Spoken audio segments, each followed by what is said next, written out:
지금 시각은 6시 15분입니다. KBS.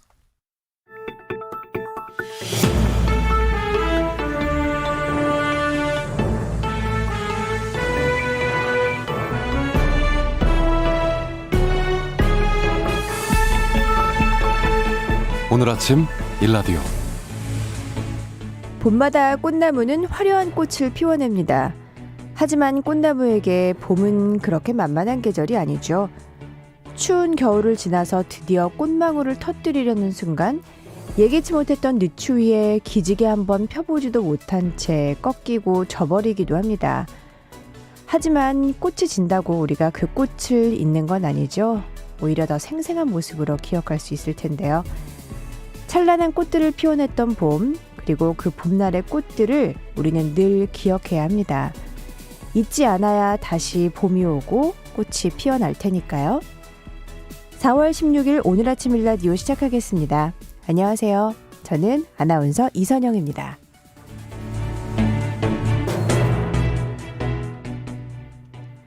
봄철에 나른해서 졸린다는 분들 많으시죠. 봄철에 찾아오는 무기력증을 해소하는 가장 좋은 방법 중에 하나는 제철 맞은 우리 농수산물을 건강하게 먹는 게 아닐까 싶습니다. 건강한 우리 식재료를 알려드리는 새농퀴. 오늘은 이번 주 정답과 당첨자 발표가 있는 날이죠. 지금 바로 알려드릴게요.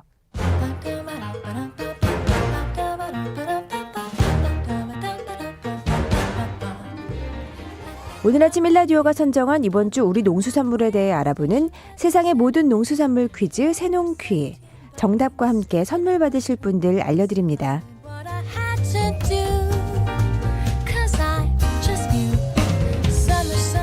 문제부터 다시 볼게요. 달큰하고 쫄깃한 맛이 일품인 이것. 지금이 가장 맛있는 제철인 이것. 주로 전복과 같은 장소에 살고 전복처럼 미역 같은 해조류를 먹고 자라는 이것. 이것의 빈 껍데기를 귀에 대면 우 하는 파도 소리가 들리는 것 같죠. 구워 먹어도 맛있고 삶아 먹어도 맛있는 이것은 바로 소라였습니다. 이번 주에도 정말 많은 분들이 참여를 해주셨습니다. 참여해주신 모든 분들 정말 감사드리고요. 행운의 주인공들 알려드립니다. 농촌진흥청에서 제공하는 웰빙 잡곡 세트는 4256-6565번을 비롯한 세 분께 보내드리고요.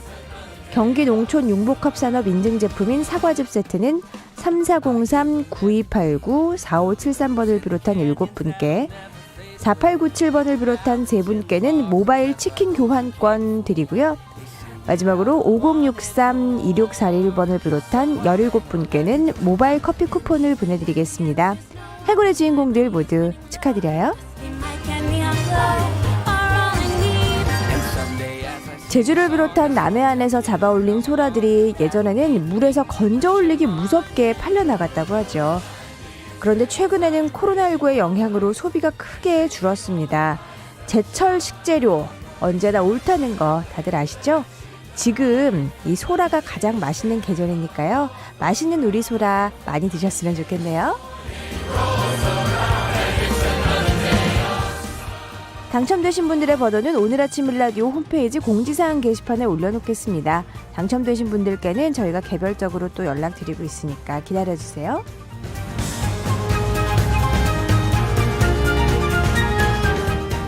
우리 농수산물에 대한 다양한 정보가 있는 시간, 세상의 모든 농수산물 퀴즈 새농퀴. 다음 주에도 풍성한 선물과 함께 돌아옵니다. 많은 참여 기다릴게요.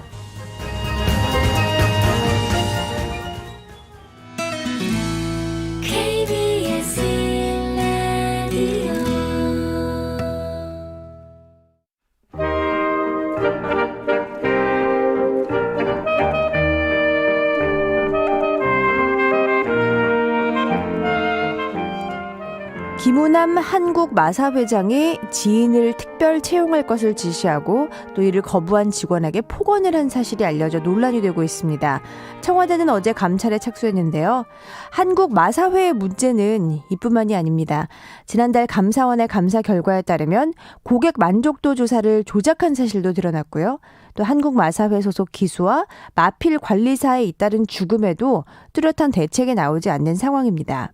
오늘 농업 이야기에서는 한국 마사회 이야기 나눠보겠습니다. 농촌사회학자 정은정 연구원 전화 연결되어 있습니다. 안녕하세요.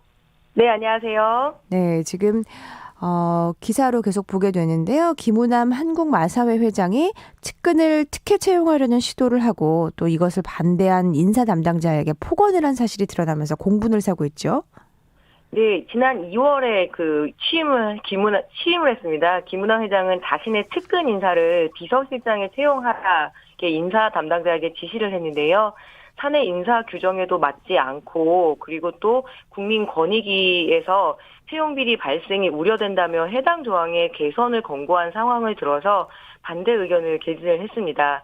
이 마사회를 관리 감독하는 농림축산식품부에서도 특별 채용을 하지 말라는 답변을 들었다면서 이 내용을 김우남 회장에게 직접 보고까지 했다고 하는데요.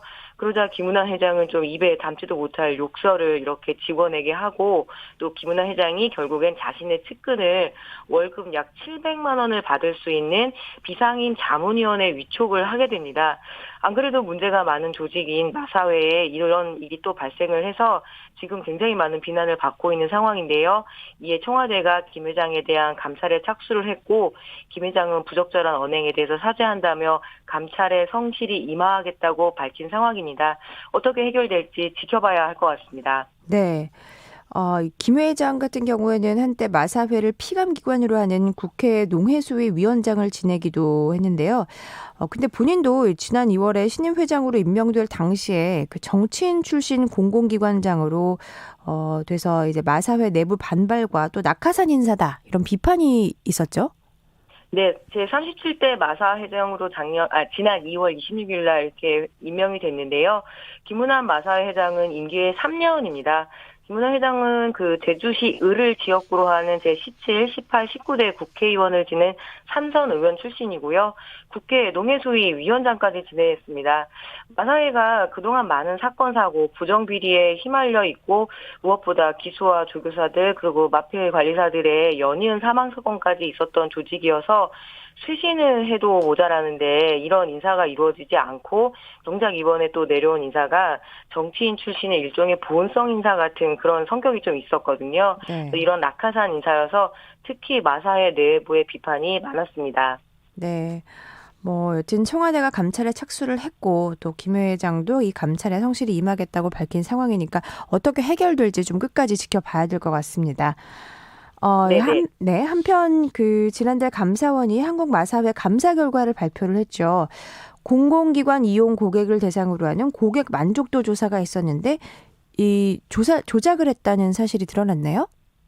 네, 감사원의 마사회 정기 감사 보고서를 보니까 지난 2016년부터 2018년까지 마사회가 정부 주관 공공기관 고객 만족도 조사에서 최상위 등급인 S등급을 받았습니다. 네, 이 등급을 받기 위해서 직원의 지인과 가족들을 동원해서 조사 결과를 조작한 것으로 드러났는데요. 이 마사회 내 조사 업무 담당 부서는 조사 대응 지침을 작성을 하고 각 지사의 실무자들에게 이렇게 하달을 했다고 합니다. 이 내용을 보게 되면 마사회의 우호적인 성향의 고객을 자사 한 구당 20명가량 섭외를 해서 마사회 평가에 긍정적인 답변을 하도록 요청한 사실이 있습니다. 이 같은 방식으로 고객 만족도 조사에서 모두 최상위 등급을 받았는데요. 오히려 이 같은 사실을 언론에 제보한 직원을 징계하는 등 부당한 노동 행위를 했습니다. 공익제보자는 국민권익위에서 제보자에 대한 이 직위해제 처분을 취소하라고 해서 지금 본 복귀가 된 상태인데요.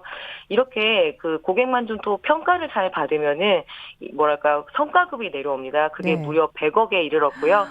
예, 그 이전에는 솔직히 마사회가 D등급을 받았던 그런 조직이었는데 돈맛이 무섭죠. 결국 이런 만족도 조사까지 조작을 하다 걸려서 이 성과급의 일부가 회수될 가능성이 있다고 지금 알려지고 있습니다. 네, D등급을 받았던 조직이 S등급을 받았다니. 네. 그게 다 성과급 때문이었고 그게 100억 원이 넘는 돈이라니 정말 들을수록 가관이다라는 생각이 듭니다. 네. 이번 감사로 드러난 문제가 또 있는데요. 외국인 고객들에게만 경마의 승률을 높일 수 있는 특혜를 줬다가 적발이 되기도 했잖아요. 이로 인해서 또 수백억 원의 국부가 유출이 됐다고요. 예, 2016년부터 2019년까지 워커힐 화상 경마장을 통해서 이 외화 유출 규모를 보니까 844억 원으로 외국인 관광객 유치와 외화 획득 명목으로 만들어진 이 외국인 전용 화상 경마장이 오히려 이 외화 유출 창구로 전락을 했습니다. 애화 확보 그리고 관광 활성화를 이유로 이 워커힐 화상 경마장을 이렇게 만들어가지고 했는데 결국에는 보니까 2019년 경마가 이뤄진 지 150일간 하루 평균 53명 정도만 이용한 것으로 나타났습니다. 결국 또 이마저도 외국인 도박단의 외화 유출 창구로 이용돼 왔는데요. 일례로 2017년에 워커힐 화상 경마장에서 외국인 프로도박단 6개 팀이 1년 넘게 상주를 하면서 210억 원을 따가도록 도와준 게 알려졌습니다. 이들은 소액 그리고 중복 베팅으로 세금을 피해서 돈을 벌었는데 이것은 마사회가 막건 자동 구매 프로그램과 그리고 막건 마킹 프린터를 이용해서 한꺼번에 수천 장의 막건을 분산 구매하는 길을 열어주었기 때문에 가능한 일이었다고 합니다. 그래서 이번 감사원의 감사 결과를 통해서 마사회는 외국인 고객들에게만 경마 승률이 최대 50%가량 높일 수 있는 특혜를 제공했다고 하고요. 이 같은 특혜 때문에 내국인 환급률은 72%인데 외국인의 환급률은 121%에 달했다고 하는 거죠. 세금으로 만들어진 조직이 결국에 또 이런 외화의 유출까지도 저질렀으니까 상당히 비판을 받을 만한 일입니다. 네, 이런 특혜가 또 자신들에게 어떤 또 이익이 되니까 이런 일을 한 거겠죠. 네. 예. 이뿐만이 아니죠. 이 기사는 많은 분들이 알고 계실 텐데요. 한국마사회 기수와 마필관리사에 따른 죽음. 저희 방송에서도 또 다룬 적이 있습니다. 2019년 11월 한국마사회의 부산 경남 경마공원 소속이었던 고 문중원 기수가 마사회 내부의 비리를 고발하는 내용의 유서를 남기고 또 극단적인 선택을 하기도 했고요. 어떤 문제가 있었던 거죠? 예, 고 문중원 기수는 2005년 부산 경남 경마공원이 개장한 뒤에 스스로 세상을 떠난 7번째 희생자입니다. 마사회의 부조리에 대해서 평소 억울함을 토로해 왔는데요. 기수인 고 문중원 씨는 마방을 마사회 측으로부터 대여를 받아야 하는데 이 심사 과정에서 여러 부당한 일을 당했습니다. 고 문중원 기수의 유서에 보게 되면 조교사의 부당한 지시 그리고 승부 조작과 같은 부정 경마에도 나서야 했었고요. 또 이렇게 이야기를 합니다. 윗사람과 밥 한 번 먹는 일, 즉 인맥으로 해결해야 될 일에 나서지 않은 것들 때문에 마방을 배정받지 못하고 이런 부당함을 고발하며 스스로 목숨을 끊은 사건입니다. 고 문중원 기수가 그토록 갖고 싶어했던 마방이 국정농단의 핵심 인물인 최순실의 딸 전유라는 받았거든요. 그래서 얼마나 억울했을까요? 예, 이 죽음 이전에도 2005년에 이명화 기수, 2010년에 박진희 기수, 그리고 2011년에 박용석, 2017년에 박경근, 이현준 마을관리사, 그리고 2019년에 조성군 기수가 앞서 목숨을 버렸습니다. 2018년 기수 재해율이 72.7%에 이른다고 해요. 이는 전 업종 재해율의 거의 135배에 달하는 엄청난 재해율입니다. 다치고 죽는 일이 이렇게 비일비재한데 분명 이것은 마사의 구조적 문제다라고 이렇게 비판을 받을 수밖에 없고요. 네, 이런 또 부당 지시들이 조교사에 의해서 이루어지는 일이다라고 들었습니다. 관련 내용을 수사 중인 검찰이 한국마사회 간부 또 현직 조교사 2명을 기소하기도 했는데요. 이 문제는 지금 어떻게 해결이 되고 있죠? 네, 한국마사회는 지난해 시민대책위 등과 함께 이 사망사고 재발 방지를 위한 합의서에 서명은 했습니다. 이 합의서에서 보게 되면 기수 처우와 관련해서 부정경마 지시를 금지를 하고 그리고 기수 권익보호 등을 담은 표준계약서를 이렇게 제시할 것을 명시했는데요. 평균 기승 횟수의 어떤 10% 미만일 경우에는 기수의 면허갱신을 불허해 왔습니다. 근데 이 조항 때문에 부정경마에도 나설 수밖에 없었고 상당한 압박들을 받았거든요. 그래서 이 조항을 삭제하는 것이 합의안이었습니다. 고 문중원 기수의 죽음을 불렀던 조교사 개업심사 역시 지난해 11월에 폐지됐습니다. 하지만 이후 코로나19로 경마 업무가 제대로 이루어지지 않은 상태인데요. 그래서 이 합의안이 제대로 이행되고 있는지 끝까지 관심을 갖고 지켜봐야 할 것 같습니다. 그래서 오늘 또 이 방송도 매우 중요하고요. 네, 많은 분들이 좀 관심을 더 가져주셔야 될 것 같습니다. 저희 홈페이지에도 문자 많이 보내주고 계신데요. 네, 마사회의 어떤 비리에 대해서 다 밝혀내야 된다는 이순랑님의 문자, 또 8070님께서도 이제 마사회 차례군요. 네, 잘 밝혀내야겠습니다라는 문자 보내주셨습니다. 한국 마사회 공공기관이잖아요. 공공적 네네. 가치를 구현하기 위한 노력을 이제 기울여야 될 텐데요. 어떤 방향으로 어떻게 변화를 해야 할까요? 예, 마사회의 역사를 잠깐 살펴보면 일제 강점기까지 그 연원이 닿아 있습니다. 사행성 경마의 도입으로 일종의 그 조선 우민화 정책이었다고 하는데요. 그러다가 1949년 조선 마사회가 이름을 바꾼 것이 현재 한국 마사회입니다. 건전한 승마 문화를 육성하고 봉사나 기부의 의미로 출발한 다른 나라의 경마와는 달리 처음부터 국가재정 확충을 목적으로 한 것이 좀 큰 차이점입니다. 도박 중독과 이 사회적 폐해에 적극적으로 대응을 해오지 않았던 건데요. 마사회법 제1조를 보게 되면 경마의 공정한 시행과 그리고 말산업의 육성에 관한 사업을 효율적으로 수행하고 축산업 발전에 이바지하고 국민의 복지 증진, 여가 선용 이런 목적이 있지만 경마로 인해서 개인과 가정의 파탄에 이르게 된 이야기들을 우리가 흔하게 접했죠. 그래서 이런 목적에 부합한 적이 없었던 조직입니다. 그래서 말산업 전반을 진흥시키는 목적이 아니라 경마를 통해서 수익을 내는 그런 사행성 도박 그 조직이 되는 그런 비판이 있는데요. 연간 7조 8천억 원의 수익을 내는 굉장히 큰 조직입니다. 그런데 공원 사업은 0.2%, 말 진흥 사업은 1.3%, 경마 사업은 무려 98.5%를 차지하는 이 마사의 사업 비중만 보더라도 사업 구조가 얼마나 비틀어져 있는지 알 수 있습니다. 또 경마 중독에 대한 어떤 이 상담 예산 수준은 순 매출의 0.08%밖에 불과하다는 지적이 늘 있어 왔고요. 그래서 국정감사의 그 단골 손님이다라고 불릴 정도인데요. 이번 김은원 회장 같은 경우에는 농해수위 소속의 국회의원이자 한국 말산업의 중심적인 제주도 출신의 국회의원이었기 때문에 그것만으로도 더욱더 큰 비판을 받고 있습니다. 그렇군요. 앞으로 좀 그 농림축산부의 그 감독 그런 권한 강화를 통해서 견제 장치를 마련하는 것도 중요해야 될 것 같아요. 네, 뭐 유족들의 고 문중원 기수 유족들도 제8회 문중원을 만들지 말아달라라는 것이 큰 가장 목표였다고 이야기를 해요. 그래서 함께 지켜봐야 하는데요. 그동안 온갖 그 마사의 비리와 방만한 경영 그리고 심각한 도박 부작용 문제 등은 지난 오랜 시간 동안 문제 제기가 되어왔지만 제대로 개혁된 적이 없습니다. 연봉 1억에 가까운 임직원들에게는 소위 꿈의 직장이었고요. 네. 낙하산 인사들이 그동안 요직을 차지해 왔습니다.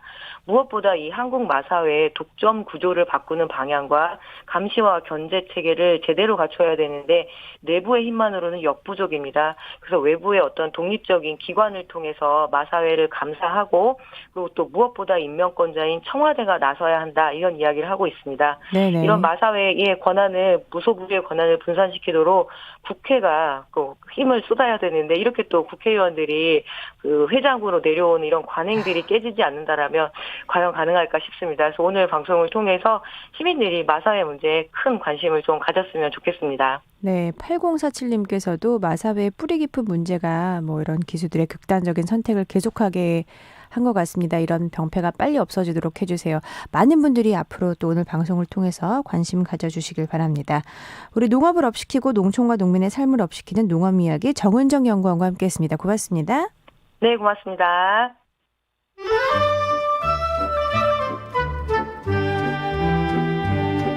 아침을 깨우는 정겨운 이야기가 있습니다. 매주 월요일부터 토요일 오전 6시 15분 KBS 오늘 아침 일라디오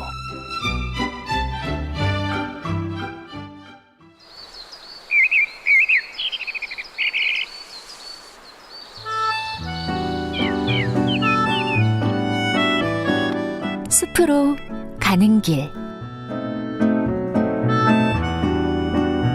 숲으로 가는 길 이어가겠습니다. 숲해설가 김서정 작가와 함께합니다. 어서 오세요. 네, 안녕하세요. 네, 산이 풍성해지고 있습니다. 정말 이제 그린 알록달록. 어느 숲으로 안내해 주실까 기대되는데요. 혹시 그 올해의 색이 어떤 색으로 지정됐는지 혹시 아시나요? 예, 본 것 같은데요. 예. 그 미국의 색채 연구소 팬톤이 2021년 올해의 색상으로 회색 계열의 얼티밋 그레이와 노란 계열의 일루미네이팅을 선정해 발표를 했습니다. 맞아요. 저도 기사에서 본 것 같아요. 그 옅은 그레이 컬러가 참 예쁘더라고요. 예, 맞습니다. 네. 그래서, 여기서 회색은 그 바닷가의 조약돌을 닮은 색상으로 오랜 시간을 견뎌낸 인내와 자연이 가진 회복을 상징하고요. 노란색은 태양의 햇살을 상징하는데 긍정 에너지와 활력을 두는 색상이라고 합니다. 두 색은 서로를 보완하는 색상으로 지난해 많이 지쳤던 지구인들에게 희망을 전달하기 위해서 이 색상을 선정했다고 합니다. 네, 두 색이 회복과 희망의 상징이었군요. 정말 잘 어울리는 것 같아요. 그러고 네, 보니까. 네. 그래서 그 이 두 조합은 화사하면서도 안정적인 느낌이 있는데요. 그래서 식물에도 이러한 조합이 있지 않을까 생각해 오다가 산수유가 떠올랐습니다. 그래서 산수유가 피는 마을, 경기도 양평군 개군면 주읍리 산수유 꽃마을을 오늘 소개해 드리겠습니다. 산수유꽃은 정말 이렇게 뭐랄까요? 이렇게 예쁘게 노랗게 딱 피어나면 이제 봄인가 보다. 네네.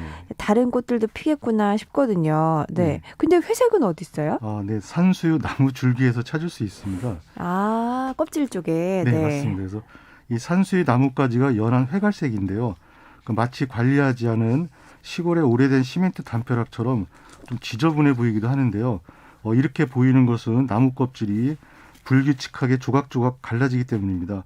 그래서 평소에 시선을 받지 못하고 있다가 이른 봄 개나리보다 꽃은 작지만 노랗게 피어나는 강렬한 산수유꽃이 피면 자연스레 눈길을 받게 되어 있습니다. 네. 산수유꽃은 꽃잎도 좀 특이하게 생긴 것 같아요. 이렇게. 네네. 무채색의 나무줄기에 또 그 노란 꽃이 붙어있기 때문에 더 화사하지 않나 싶은데요. 예, 맞습니다. 예, 맞습니다. 그래서 이 색을 느끼는 색감을 가지고 있지 않은 무채색의 나무줄기와 이 색감을 가지고 있는 유채색의 노란 꽃이 한 곳에 모여 있어 시선을 확 끄는 것 같은데요. 아마 이 느낌은 그 팬톤의 발표처럼 일면 그 칙칙한 자연에서 늘 회복 탄력성을 지니고 있는 그 우리의 본능을 강한 대비색으로 자극을 하고 있기 때문인지도 모릅니다. 그 영화 리틀 포레스트를 경북 의성에 있는 산수유 마을에서 찍었잖아요. 네네. 네, 정말 산 전체가 노랗게 물든 게 참 예쁘다던데 양평에 그럼 있는 이 산수유 꽃마을은 어떤가요? 여기도 나무가 많은가요? 예, 맞습니다. 그래서 우리가 그 산수유 마을로 가장 많이 알려진 곳이 전남 구례 그리고 방금 말씀하신 경북 의성인데요. 오늘 소개해드릴 양평 산수유 꽃마을도 산수유가 마을 곳곳에 있어 아름답고요. 그래서 수많은 산수유가 내뿜어주는 긍정과 희망의 자극을 충분히 받을 수 있는 곳입니다.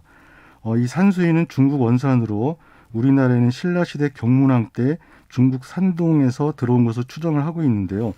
전남 구례군 산동면에 1000년 된 산수유 시조목이 지금도 꽃을 피우고 있어 이를 입증하고 있고요. 주읍리 산수유 꽃마을에는 구례 산수유 수령의 절반, 그러니까 520년가량 된 시조목 산수유가 있습니다. 연유는 이렇게 되는데요.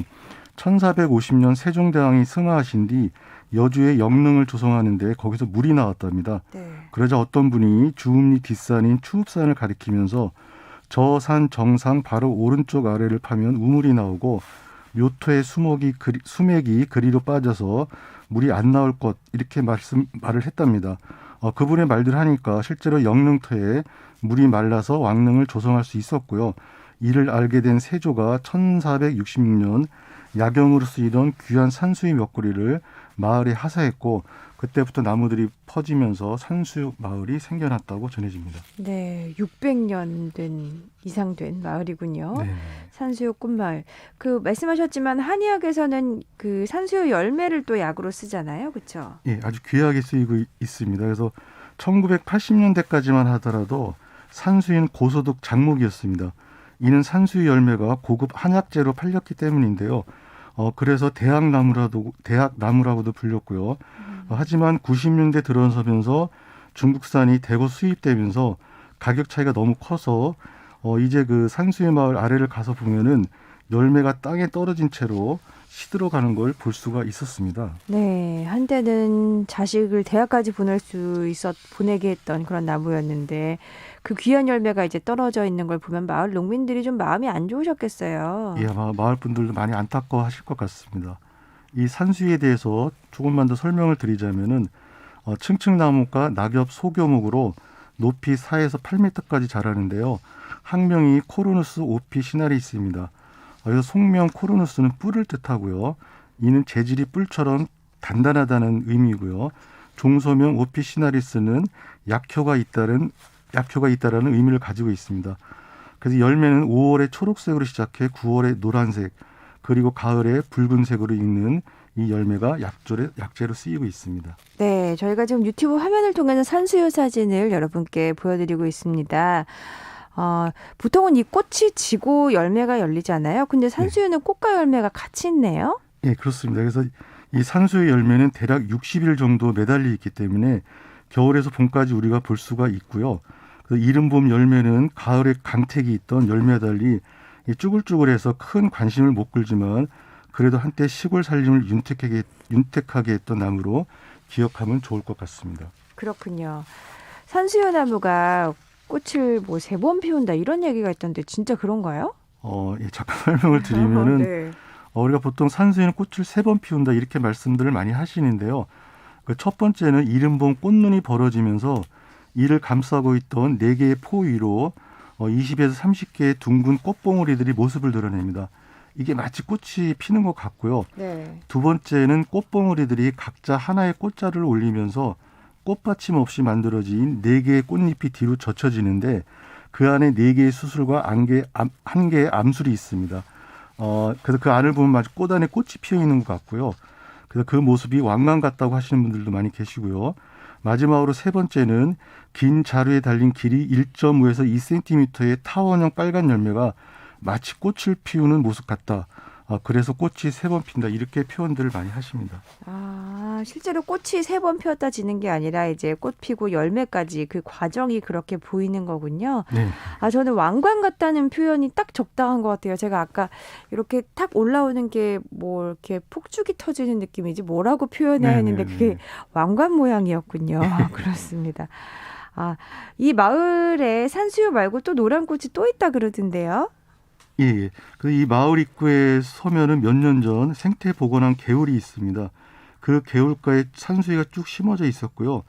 거기를 제가 이렇게 탐방을 하는데 그 사이사이로 키 작은 개나리들이 심어져 있었습니다. 개나리가 또 산수유 나무랑 느낌이 그 꽃핀 느낌이 좀 비슷하기도 하죠. 예. 예, 그래서 이 개나리도 나무 껍질이 회색 계통입니다. 그렇군요. 예, 꽃은 진한 노란색이고요. 그래서 개나리 영어 이름이 코리아나 골든벨 트리이고요. 학명은 포시디아 코리아나입니다. 이름에서 보듯이 개나리는 한반도에만 자생하는 고유종으로 알려져 있는데요. 우리 이름 개나리에 대해서는 여러 기원이 있습니다. 이 개나리에서 개를 딱 떼어내면 나리, 즉 백합이 되는 것이죠.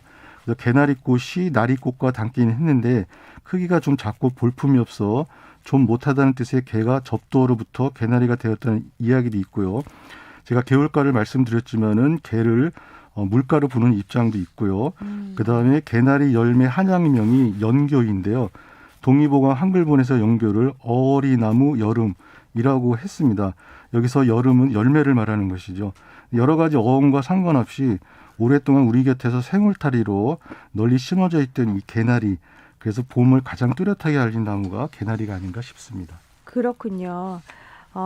봄에 피는 꽃들 중에 산수유 그리고 또 개나리가 있고 근데 신기한 거는 같은 노란색이라도 빛깔이 좀 다르지 않나 싶습니다. 그 노란색의 개나리와 산수유처럼. 근데 같은 노란색인데 왜 그렇게 빛깔이 조금씩 다를까요? 그 차이가 어디서 오는 걸까요? 네. 그거는 그 식물이 만들어낸 색상은 식물 안에 있는 식물 색소들이 빛과 상호작용하면서 오로지 생존과 번식을 위해 만들어내는 모습들입니다. 그러니까 봄에 노란색 꽃들이 많은 것은 벌들이 좋아하는 색이기도 하지만 가장 적은 에너지로 가장 빨리 꽃을 만들 수 있는 색이기 때문입니다. 반면에 나무줄기는 죽어있는 조직이기 때문에 스스로 색을 만드는 생명을 활동을 할 수 없어 대비가 되는 것 같습니다. 그렇군요. 노란색 꽃에 그런 비밀이 있었군요. 가장 적은 에너지로 빨리 꽃을 만들 수 있는 색. 가성비가 좋은 거 같네요. 네. 네. 예, 그래서 정리를 해보면은 우리는 눈을 통해 색을 인식하는데 우리가 인식하는 색은 사실은 빛이 만들어내는 색일 뿐입니다. 네. 더 들어가면 우리 눈에 있는 추상체라는 세포가 받는 자극값으로 색을 인지하게 되는데 사람마다 동일한 빛의 파장으로부터 자극값의 차이가 있어 동일한 사물이라도 서로 다른 색으로 느낄 수가 있습니다. 회색과 노란색의 조합, 긍정과 희망의 색이라고 명명을 했지만 느끼는 사람에 따라 다를 수가 있습니다. 하지만 인공색이 아닌 그 자연의 산수유와 개나리 앞에 서면은 저절로 긍정 에너지가 솟지 않을까 생각해 봅니다. 여러모로 어려움이 있지만 생명력 넘치는 자연이 주는 1차원적 색을 보면서 그런 마음을 품어보면 어떨까 싶었습니다. 그렇군요. 여전히 봄꽃이 또 피어나고도 있지만 비가 지나고 나면 또 이제 더 많이 질 것 같은데요. 꽃이 진 뒤에 이어질 또 푸르른 녹음을 기대하는 것처럼 말씀하신 희망 에너지를 좀 자연으로부터 가득 느꼈으면 좋겠습니다. 숲으로 가는 길 오늘도 김서정 작가와 함께했습니다. 고맙습니다. 네, 감사합니다. 함께하고 계신 지금 시각은 6시 45분 38초 지나고 있습니다.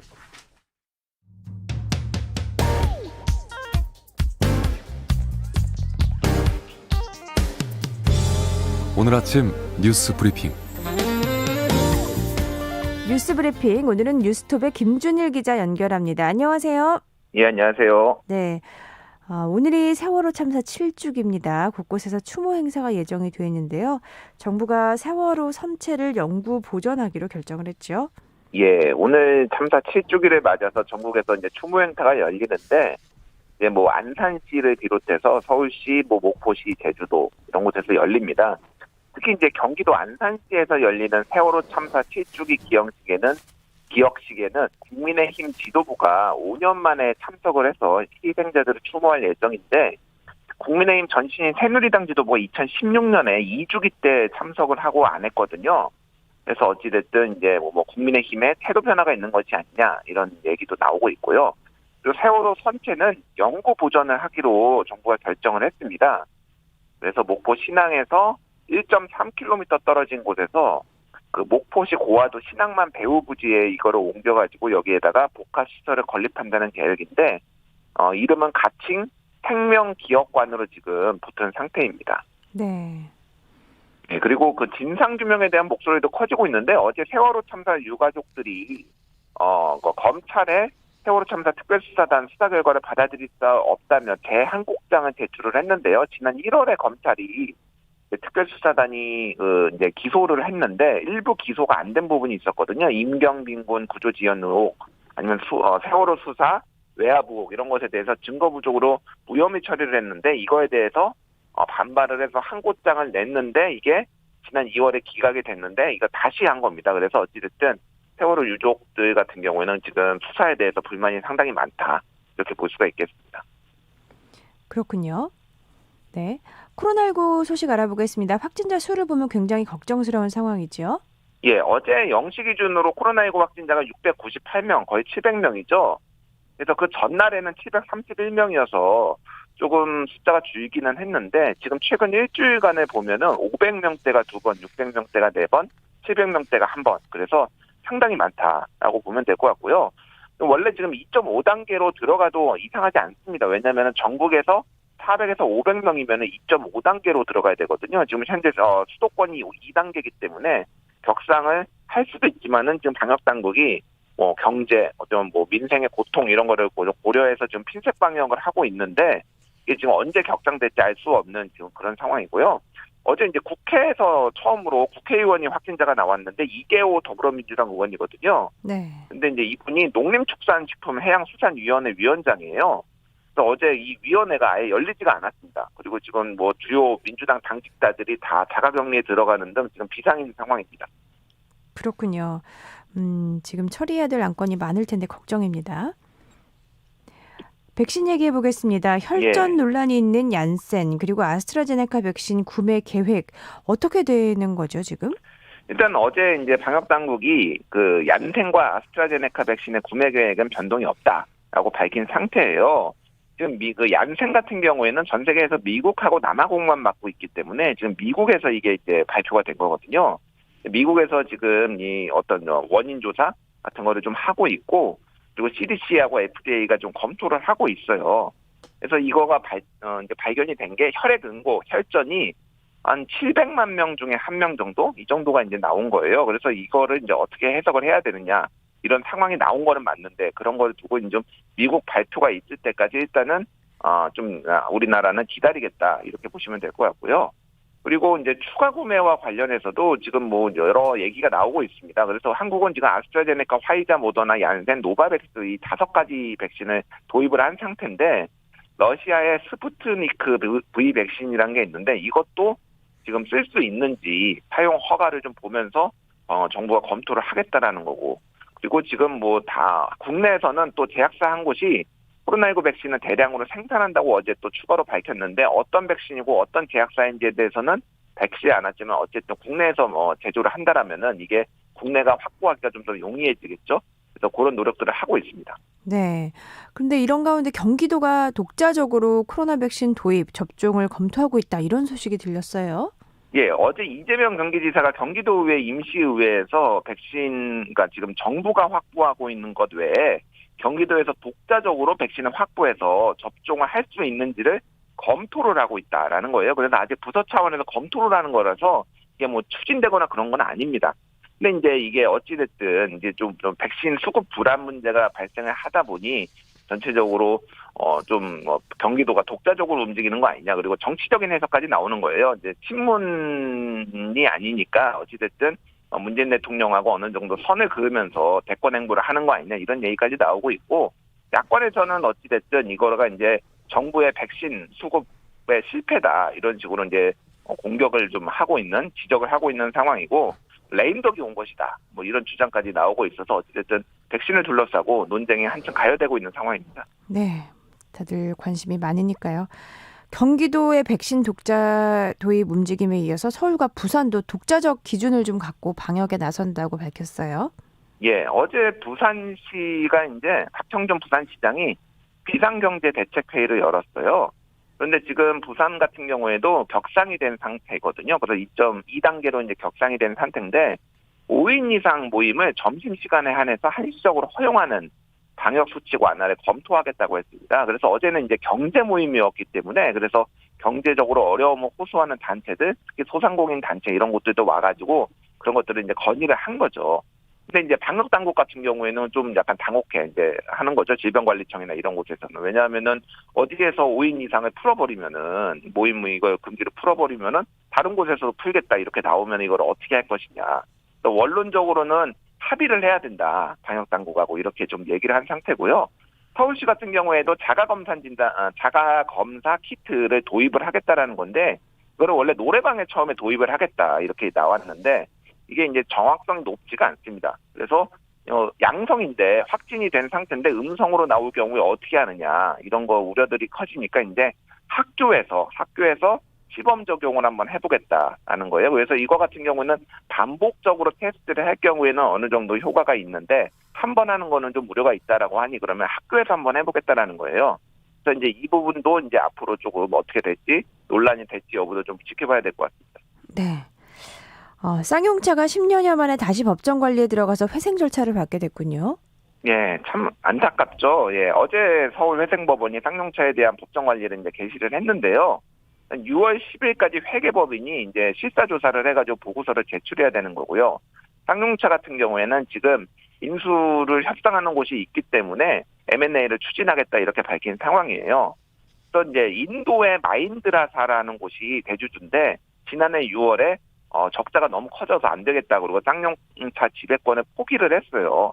그래서 새 주주를 찾았는데 미국의 HAAH 오토모티브라는 여기가 이제 뭐 자동차 유통하는 회사입니다. 네. 여기가 이제 대주주로 들어오겠다라고 했는데 투자 결정이 미뤄지면서 결국 이제 법정 관리까지 들어가게 된 거거든요.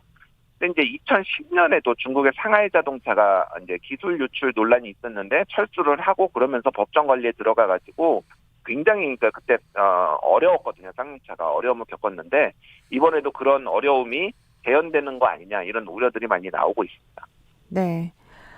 여당이 오늘 새로운 원내대표를 뽑죠? 예. 오늘 더불어민주당이 신임 원내대표를 뽑는데 지금 2명이 나와 있죠. 그 친문 성향의 윤호중 의원 그리고 비문 성향의 박완주 의원인데 이분들의 성향이 좀 많이 다릅니다. 네. 예를 들면 조국 사태에 대한 입장 뭐 이런 것도 다르고 당은 쇄신 방향, 뭐 야당과의 협치 이런 것들이 굉장히 달라요. 그래서 어떤 사람이 원내대표로 뽑히느냐가 이 더불어민주당이 어떤 방향으로 갈 것이냐에 좀 가늠자가 될 것이다. 그래서 다음 달 초에 이제 당대표까지 뽑는데 그러면은 지지자 중심, 좀 열성 지지자 중심의 강한 정당으로 개혁을 추진하는 정당으로 갈 것인지 아니면은 뭐 야당과 협치도 하고 대화도 하는 그런 정당으로 갈 것인지가 지금 오늘 좀 그 분위기가 달렸다라고 보시면 될 것 같고 다음 달 초에 네. 열리는 당대표 선거는 송영길 의원식 홍영표 의원 3파전인데 아무래도 이게 당원들 대상 투표다 보니까 네. 친문들에 대한 구애가 연일 이어지고 있어서 이게 좀 반성과 성찰이 좀 부족한 거 아니냐 이런 얘기들도 나오고 있습니다. 네, 뉴스 브리핑 들었습니다. 뉴스톱의 김준일 기자 고맙습니다. 예, 감사합니다. 오늘 나오실 때 작은 우산 하나씩 챙기셔야겠습니다. 비가 내리고 있는데요. 점심쯤에는 대부분 그치겠고요. 비가 지나고 나면 오후에는 좀 선선하겠습니다. 북서풍과 함께 황사도 유입된다니까요. 건강관리 잘하시고요. 그리고 다음 주부터는 김재용 아나운서가 월요일부터 금요일까지 방송을 전해드리고 저는 토요일 아침에 계속 인사드리도록 하겠습니다. 더 알찬 내용 기대해 주세요. 지금까지 아나운서 이선영이었습니다. 고맙습니다.